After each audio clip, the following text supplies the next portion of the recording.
বিসমিল্লাহির রহমানির রহিম। আসসালামু আলাইকুম। সবাইকে সাদর আমন্ত্রণ জানাচ্ছি আমার নতুন আরেকটি ভিডিও দেখার জন্য। নিগার সুলতানা বানু আছি বরাবরের মতো নতুন আরেকটি ভিডিও নিয়ে। সবাই কেমন আছেন? আলহামদুলিল্লাহ, আমরা কিন্তু এখন ভালোই আছি। আজকে আপনাদের সাথে শেয়ার করছি নতুন একটি রেসিপি। সেটা হচ্ছে বাসায় কিভাবে খুব সহজে বিকালের নাস্তায় এটা রেডি করা যায়। তো অনেকে আছে ভারী কিছু খেতে চায় না, তো হালকা পাতলা খাবার রান্নাটাই পছন্দ করেন। তো এটা হচ্ছে একদম খুবই সিম্পল একটা রেসিপি। তো আপনারা সবাই এটা চেষ্টা করে দেখতে পারেন, বাসায় ট্রাই করে দেখতে পারেন, খেতে পারেন, বাচ্চারাও খুব পছন্দ করবে। তেমন কিছুই ব্যবহার করিনি।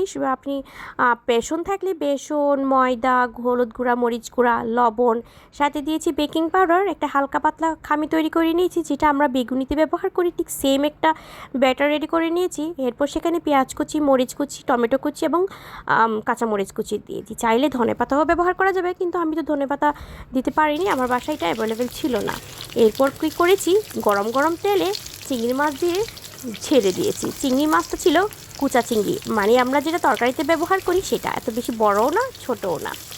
তো এটা আমরা একদম মুচমুচো করে ভেজে নিয়েছি। ভেজে নেওয়ার পরে সেখানে আমি একটু বিট লবণ, তারপরে হচ্ছে একটু মরিচের গুঁড়া, জিরার গুঁড়া দিয়ে ভালো করে নেড়ে চেড়ে নিয়েছি।